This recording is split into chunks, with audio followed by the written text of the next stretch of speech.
Bueno, Juan capítulo 6, vimos el fantástico milagro de alimentar aunque dice la Biblia, a los 5.000, pero después también nos aclara que eran 5.000 hombres, sin contar mujeres y niños. O sea, ahí habría un número entre 15 y 20.000 personas, ¿no? Y tú sabes que los milagros de Jesús, las señales que Juan recoge en su evangelio, tienen un propósito, ¿no? ¿Sí o no? Por lo menos si se van quedando algunas cosas claras, ¿vale? De cómo Juan ha ido relatando las señales conforme se cumplía eso 1:8. Primero Jerusalén, después Judea, Samaria y después los gentiles. Y Juan, con estos señales y con estos milagros, ha ido transcurriendo de esta manera, ¿no? Después otra cosa, que no se te olvide nunca, que Juan tiene claro que él registra solo 7 milagros, 7 señales, y que estas señales todas tienen un propósito, una enseñanza didáctica. Este milagro de la alimentación de los 5.000 tiene un propósito, una enseñanza. No solamente era alimentar a la gente. Jesús puede sanar a alguien de cáncer y no es simplemente para sanarlo y que después siga viviendo como le dé la gana. El propósito es que esa persona sea impactada y el Espíritu Santo la redarguya y se entrega a Cristo para seguirle. Amén. Bueno, Jesús hace este milagro. Estamos en el capítulo 6, si tienes tu Biblia, versículos 16 al 20. Jesús anda sobre el mar, manda a los discípulos que se vayan al otro lado del lago. Jesús se queda allí despidiendo a la multitud y después Jesús se encuentra con los discípulos en la mitad de aquel lago o mar. Para los judíos era un mar, lo veían tan grande que también le llamaban mar y realmente era un lago, ¿no? Y después desde el versículo 22 al 24 la gente está buscando a Jesús. Quédate con la escena. Ha alimentado a esa gente, se hace de noche ya, los discípulos cruzan el mar, Jesús se queda con la gente, después Jesús va para allá andando sobre el mar porque no había barca allí, y cuando se enteran que Cristo estaba en la otra orilla, dan la vuelta de tal manera porque buscan a Jesús, y la pregunta es ¿para qué? ¿Para qué lo buscan? ¿No? Y viendo Jesús esto, y como Él no hace las cosas porque sí, ni improvisa, ni las hace adrede, pues el milagro previo del día anterior va a servir para algo. Vamos a leer desde el versículo 25, que es un pasaje largo, pero creo que hay que leerlo y después intentaremos mencionar, si es posible, todo lo que podamos, ¿no? Juan 6, 25. Y hallándole al otro lado del mar, la gente le dijeron, los discípulos y la gente, Rabí, ¿cuándo llegaste aquí? Y Jesús les dijo, ahora Jesús va a empezar a confrontar a la gente y a hacerle ver o hacerle entender el porqué del milagro del día antes, de los panes y de los peces. De cierto os digo que me buscáis no porque habéis visto las señales, sino porque comisteis el pan y os saciasteis. Trabajad no por la comida que perece, sino por la comida que a vida eterna permanece, la cual el Hijo del Hombre os dará, porque a este señaló Dios el Padre. Aquí está ya Cristo trayendo algo muy fuerte, ¿no? Al Hijo del Hombre, ya con esa expresión está diciendo que es hombre que está por encima del resto, de alguna forma ante el ojo de Dios, que señaló el Padre. Entonces le dijeron, ¿qué debemos hacer para poner en práctica las obras de Dios? Y respondió Jesús y les dijo, esta es la obra de Dios, que creáis en el que Él ha enviado. Esto está creando conflicto ya en la gente. La gente empieza a ponerse en guardia. La gente empieza a no entender cómo este hombre empieza a decir algo así y parece que está dando a entender que se está refiriendo a sí mismo. ¿Qué obra hay que hacer para Dios, iglesia? Que creas en el que Él ha enviado. Amén. Esa es la obra de Dios. Le dijeron entonces, ¿qué señal haces tú para que veamos y te creamos. O sea que ellos estaban entendiendo perfectamente a qué se refería Jesús, ¿no? Que creáis en el que ha enviado. Y la gente entiende, vale, te refieres a ti, muéstranos señal. Madre mía, si hace un día atrás hizo lo que hizo con los panes y los peces. Eso no te habla a ti algo. Cuando tú estás saciado en tu vida, cuando las circunstancias te acompañan para bien, cuando económicamente vas bien, cuando la salud va bien, no puede pasar o no te ha pasado que en un momento dado digamos, ¿qué señal ha hecho conmigo, Dios mío? Por eso Dios permite las dificultades, los problemas, las pruebas en nuestra vida. Esta gente con toda, vamos a decirlo así, con toda la cara dura, le dice, pero tú qué has hecho para que creamos que tú eres el que Dios ha enviado. Y ahora siguen, nuestros padres comieron el maná en el desierto, como está escrito, pan del cielo les dio a comer. La semana pasada el hermano Juan José, el que predicó, habló de esto, no sé si te acuerdas, ¿no? Comentó el tema del maná, que por cierto fue un mensaje muy, muy interesante y bueno que compartió el hermano, ¿no? Y Jesús les dijo, os aseguro que no os dio el Moisés el pan del cielo, mas mi Padre os da el verdadero pan del cielo. Porque el pan de Dios es aquel, que descendió del cielo y da vida al mundo. Dios mío. Está poniéndose por encima incluso del maná, que aquello para los judíos a lo largo de su historia era poderoso. De cómo Dios, a pesar de las quejas de Israel en el momento, sostuvo con aquel elemento que descendía del cielo a toda una nación de más de 2 millones de personas. Y ahora Jesús está diciendo que el pan que Dios ha mandado es aquel que Dios ha enviado al mundo. Y la gente dijeron, danos siempre de este pan, ¿no? ¿Tú qué dices? Si alguien te dice, te doy vida para siempre. ¿Cuántas películas hay? ¿Cuántas novelas de ficción? ¿Cuántas historias donde se habla de conseguir la eternidad, de no morir nunca? Una pastillita que te dé vida eterna aquí en la tierra, ¿verdad? Pues Jesús está diciendo eso. Pues danos ese pan, dánoslo. Y Jesús dice, yo soy el pan de vida. El que a mí viene nunca tendrá hambre. Y el que en mí cree no tendrá sed jamás. Comer el pan, que es comer a Cristo, es ir a Jesús. Y beber su sangre es creer en Jesús. Jesús da esta introducción, porque después de una forma brutal le va a decir a la gente que tienen que comerle a Él y beberle a Él. Pero Jesús de entrada le dice, comerme o comer este pan es venir a mí. Y beber de ese vino o de esa sangre es creer en mí. Pero la gente no entendieron esto. La gente se escandalizaron con las palabras de Jesús. Ya se estaban escandalizando porque estaba con este mensaje Cristo diciendo algo que ni siquiera Moisés dijo nunca.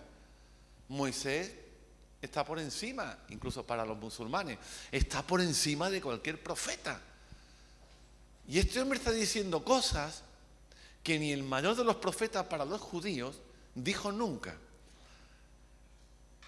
Pero os he dicho que aunque me habéis visto, no creéis. Todo lo que el Padre me da vendrá a mí, y al que a mí viene, no le echo fuera. Ya lo comentamos semana atrás, está tomando posición de Dios.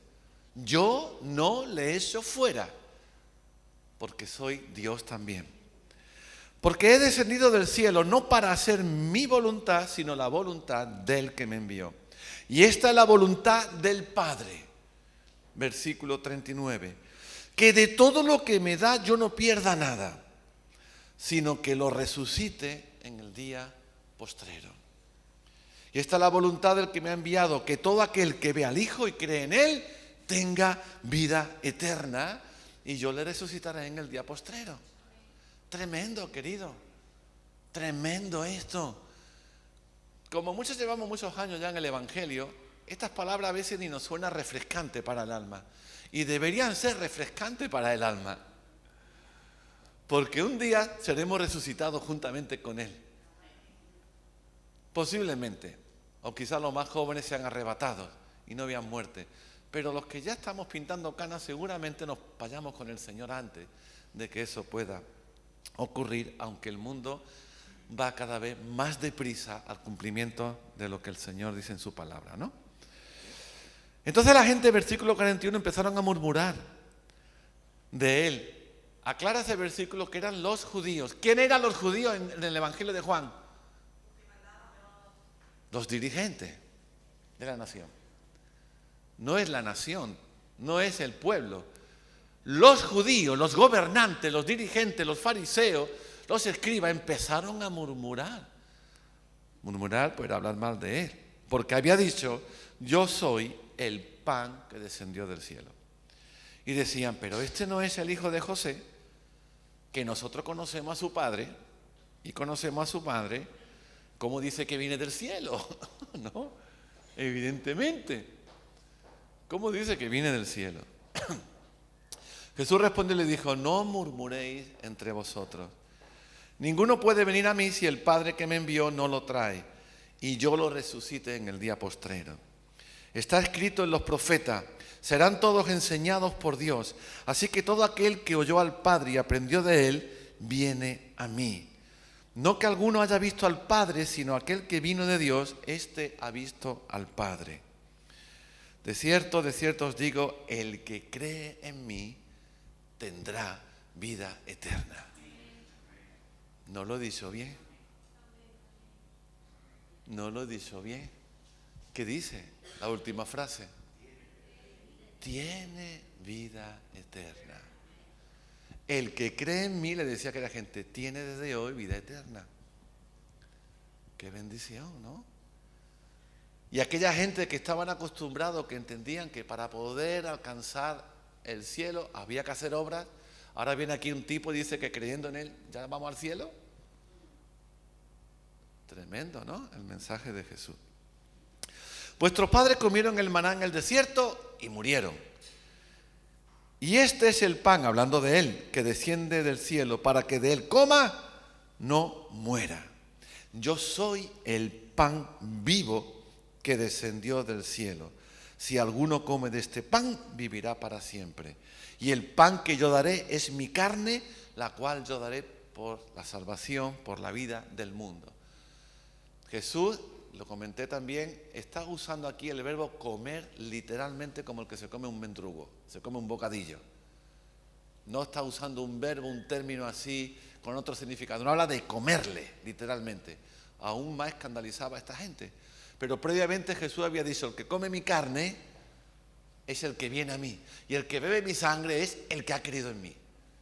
No se trata de comerle, literalmente. Pero Cristo estaba haciendo la analogía con el tema del maná. Y que el pan verdadero era Él ahora.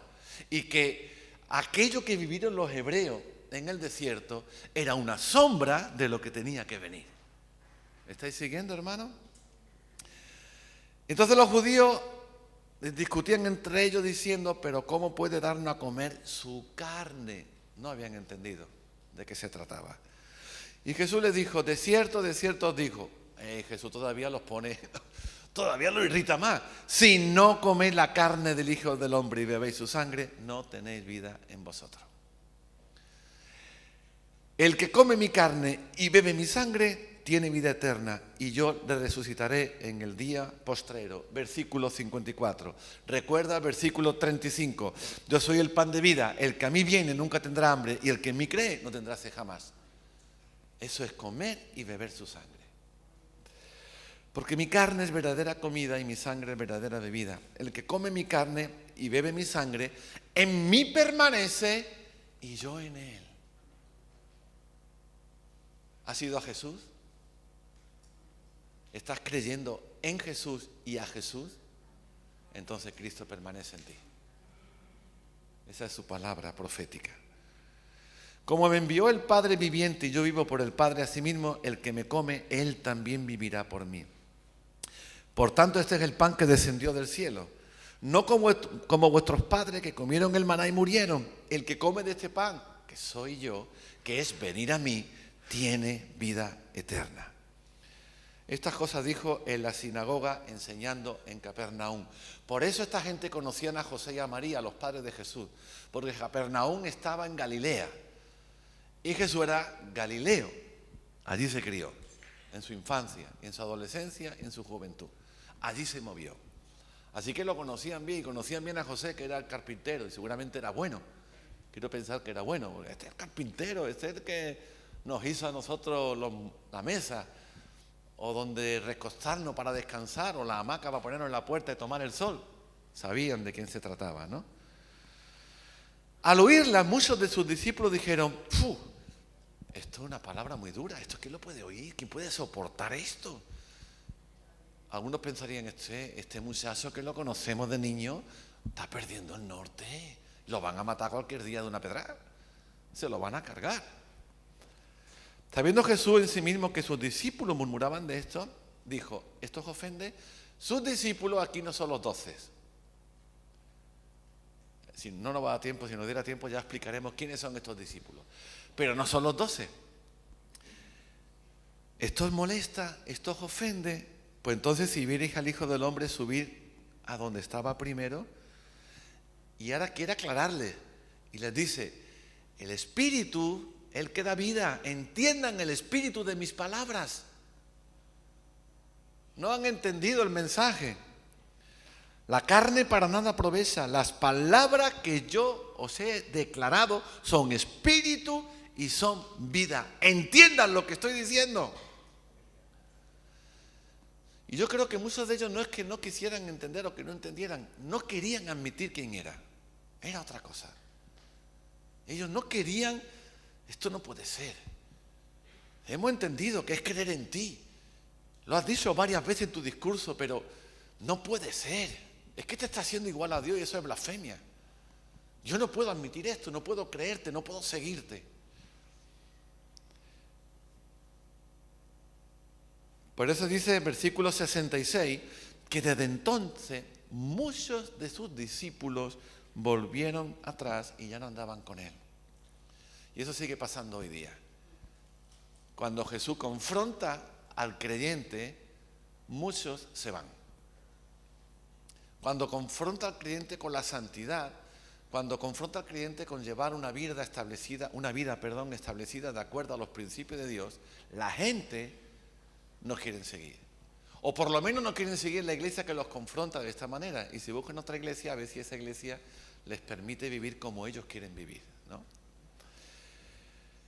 La gente empezaron a irse y dice en el 67 que él se dirigió ahora a los 12. O sea, habían discípulos y estaban los 12. Y ahora les pregunta, ¿también queréis vosotros iros? Y Pedro dijo, Señor, ¿a quién iremos? Tú tienes palabra de vida eterna y nosotros hemos creído y conocido que tú eres el Cristo, el Hijo del Dios viviente. Y Jesús le respondió, ¿no os he escogido yo a vosotros los 12? Sí, maestro, pues uno de ustedes es diablo. Uy, Padre bendito. Estaba con los 12, ¿eh? No he elegido yo a vosotros, pues he elegido a uno que es la mano ejecutora de Satanás. Tremendo, ya ahí no sé si a Judas le empezó a temblar las piernas o todavía no era consciente. Hablaba de Judas Iscariote, hijo de Simón, porque este era el que después lo iba a entregar. Bueno, este es para mí uno de los principales pasajes o principales, más que discursos, que también conversación que Cristo tiene con los judíos. Y donde deja muy claramente quién era él. En el Evangelio de Marcos, si me puede llevar a Marcos, allí no sé si Ángel o quién. En el Evangelio de Marcos también nos encontramos, capítulo 6, nos encontramos también, no este discurso, esta conversación, pero sí nos encontramos un poco que Marcos habla en varias ocasiones acerca del pan. Y de que los judíos y sus propios discípulos no entendían. Por ejemplo, te he dicho capítulo 6, ¿no? Bueno, capítulo 7, versículo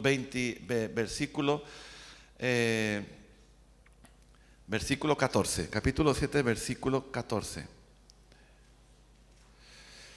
Jesús, después de esto ocurre, esta conversación la tiene él con ellos, después de el milagro de aquellos 5.000, tal y como ocurrió con Juan, ¿no?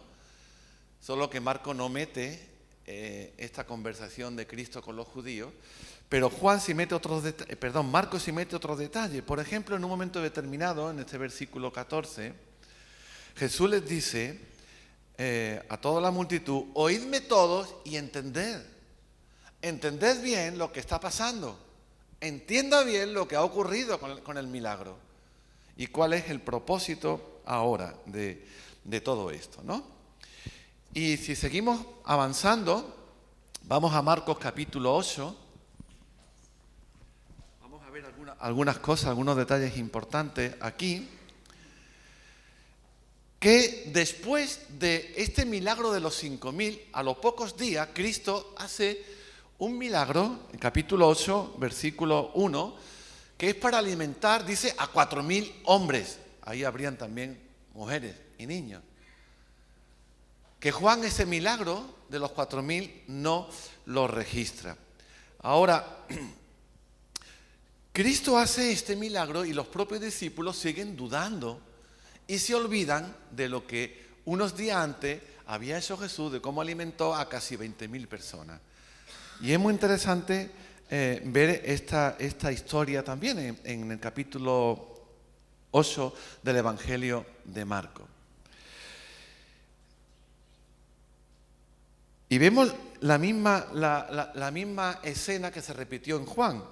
En Marcos capítulo 8, versículo 11, dice que los fariseos que Juan los llama judíos, empezaron a discutir con él, que yo creo que es cuando habría que meter igual la conversación aquella del pan del cielo, pidiéndole una señal del cielo, y Marco dice, para tentarle.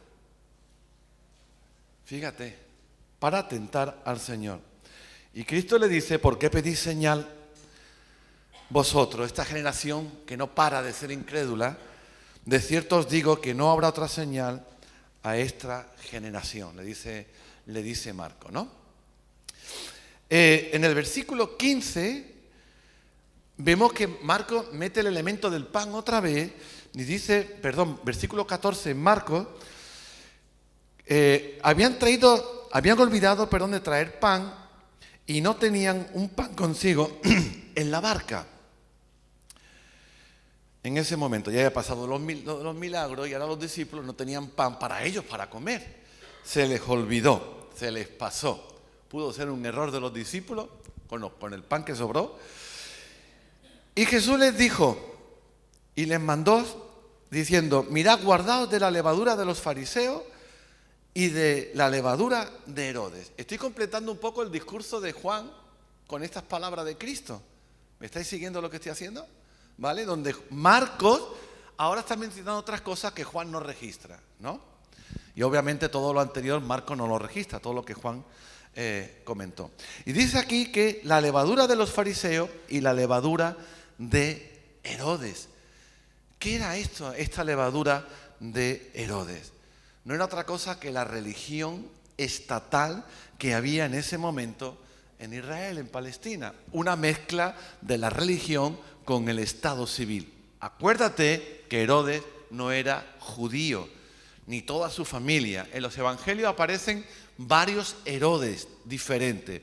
Un Herodes es el que está reinando cuando Cristo nace y otro Herodes es el que reina cuando matan a Jesús, ¿no? Entonces, Cristo habla de la levadura de Herodes, uno que no era judío y que a través de negociaciones, intereses económicos, intereses políticos, consiguió de Roma el estatus de monarca, tetrarca, porque habían 4 reyes gobernando en aquella zona de la familia de de Herodes, donde mezclaba religión con asuntos políticos. Esa era la levadura a la que Jesús se refirió, ¿no? Y la levadura de los fariseos era pues la religión ritual que ellos tenían, donde Cristo o la palabra de Dios no tomaba su fundamento, sino que más bien la costumbre y tradiciones de los hebreos les había apartado de esa frescura espiritual que Dios quería que tuviesen, ¿no? Y ahora Jesús les dice, versículo 16 de Marcos, están poniéndolo, ¿no? Marcos 16, que cuando Jesús les dice esto, los discípulos empiezan a hablar entre ellos. Esto lo está diciendo porque no trajimos pan. Todo el mundo hubiera pensado igual. Yo hubiera pensado igual. Esto de la levadura de Herodes será del panadero que le vende pan a Herodes o los fariseos y tal. Esto lo está diciendo porque no trajimos pan. Y Jesús, entendiéndolo, dice en el 17: ¿qué discutís porque no tenéis pan? ¿No entendéis ni comprendéis? ¿Aún tenéis vuestro corazón endurecido? ¿Qué era lo que no estaban entendiendo esta gente? A ver, habían alimentado ¿a cuántos? Recién, ahora. 4.000. Pero es que unos días antes, ¿a cuántos habían alimentado? Y ahora están diciendo aquí, esto lo está diciendo porque no hemos traído pan. Y Jesús se lleva las manos a la cabeza, no se enteran y están conmigo estos 12 y no entienden y tienen, dice algo más fuerte, el corazón endurecido. Dios mío, Padre, qué ganado tengo que me está siguiendo, que no entiende que no hace falta que tenga pan para que podamos comer, que ya lo multiplicaré. Siguen sin entender y sin darse cuenta de quién soy yo. Es muy interesante, hermano. Ahora, en Marcos capítulo 8, aquí seguimos, versículo 29.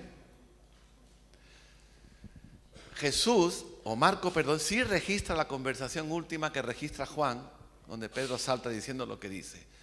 Ellos no entendían que Jesús no tenía problema en sacar pan de una piedra, ¿verdad?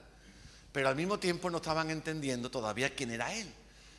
Y como no entendían aquello, es por lo que Dios levanta a Pedro por su Espíritu Santo y declara, aquí lo registra Marcos: ¿y vosotros quién decís que yo soy?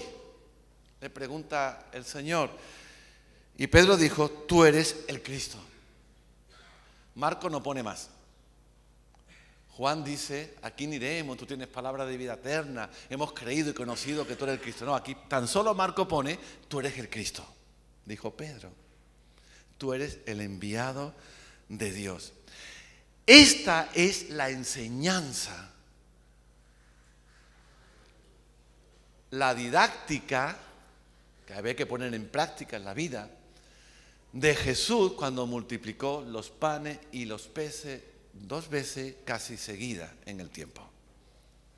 Y ni siquiera sus discípulos estaban entendiendo este mensaje. Volvemos a Juan, capítulo 6, y podemos mencionar algunas cosas.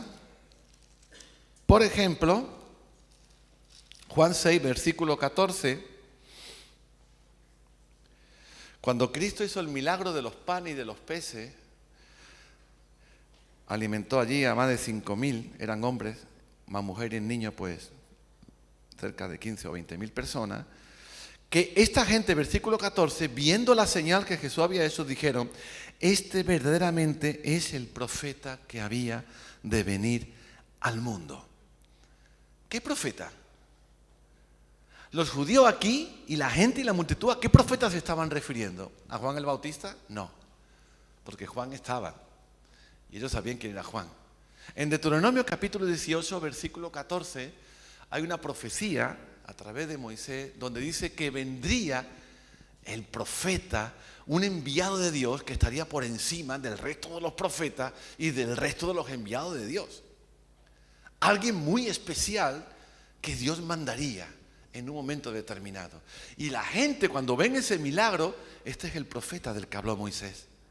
Este es el enviado del que habló Moisés. Qué grande, ¿no? Qué grande. Digo por mencionar algunos detalles. Y la obra de Dios, recuerda, en este discurso de Cristo, ¿cuál era? Cuando le preguntan, ¿qué obra tenemos que hacer para agradar a Dios? Respuesta de Jesús, ¿cuál fue? ¿Cuál es la obra de Dios? Creer. Creer a Cristo.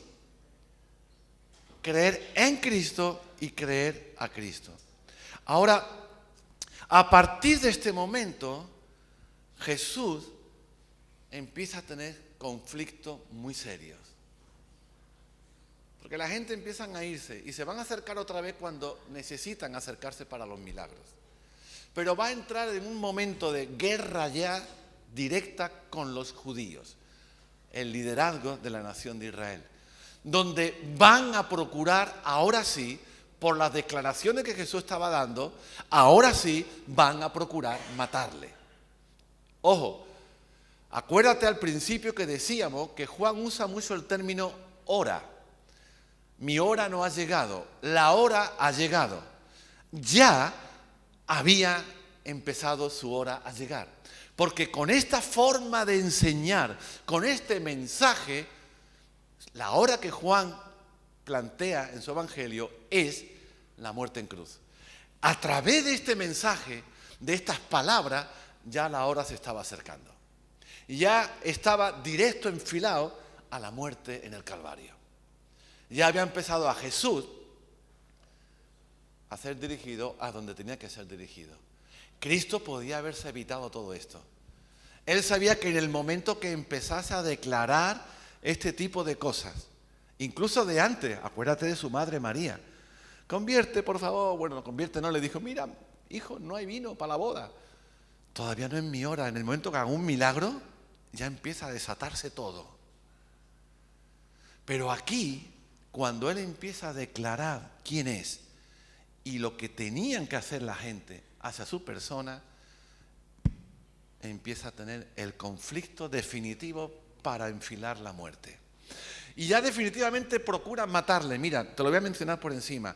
En Juan capítulo 7, versículo 1, Jesús no quiere entrar en Judea porque los judíos buscaban para matarlo. Eso fue, hablamos después de estas declaraciones de Jesús de decir, coman mi carne, beban mi sangre, crean en mí y vengan a mí porque yo soy el que doy vida eterna, ¿no? Capítulo 7, versículo 13, la gente en Judea tenía miedo incluso a dar su nombre, a mencionar su nombre, por miedo a los judíos, a los dirigentes, vaya que me metan un lío si hablo de este Jesús. Versículo 19, capítulo 7, Jesús le pregunta, ¿por qué procuráis matarme? ¿Verdad? En el versículo 25, la gente de Jerusalén se sorprende de la audacia de Cristo, que intentaban tratar o querían también matar, dice ese versículo. Capítulo 7, versículo 30, dice que trataron de prender a Jesús, pero nadie le puso la mano encima. Versículo 32, se manda a los alguaciles, a la policía, para que lo arreste.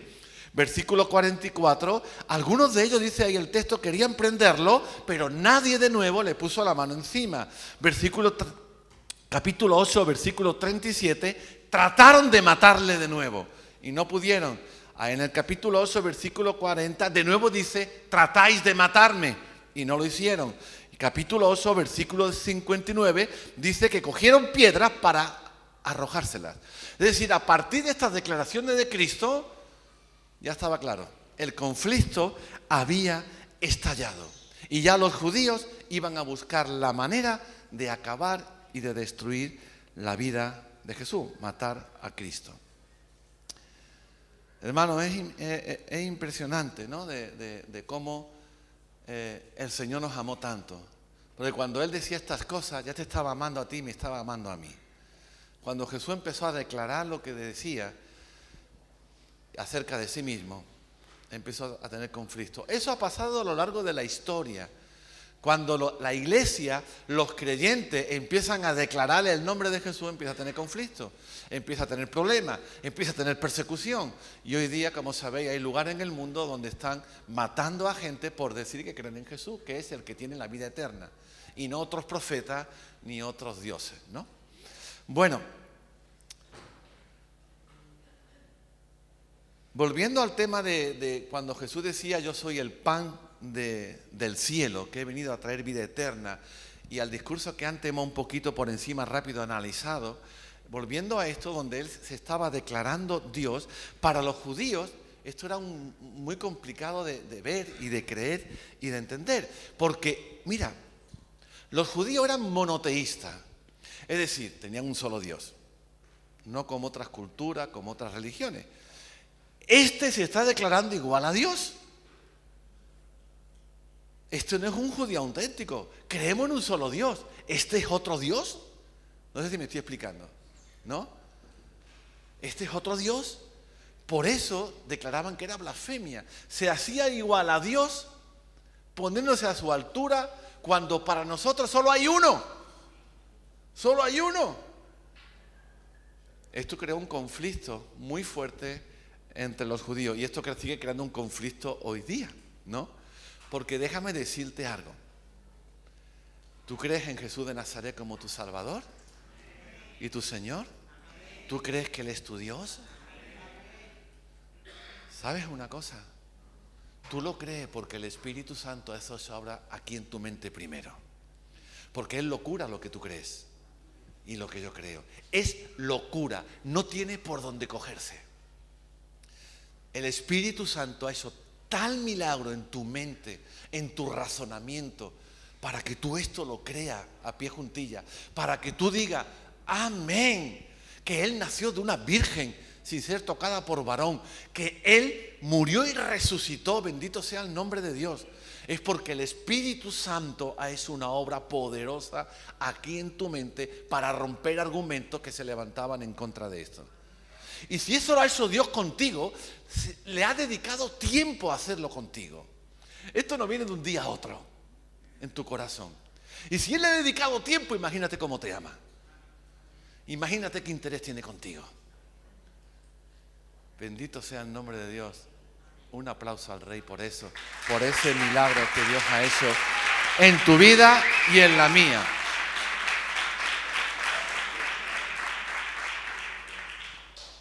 No se puede creer en Dios y no creer en Cristo.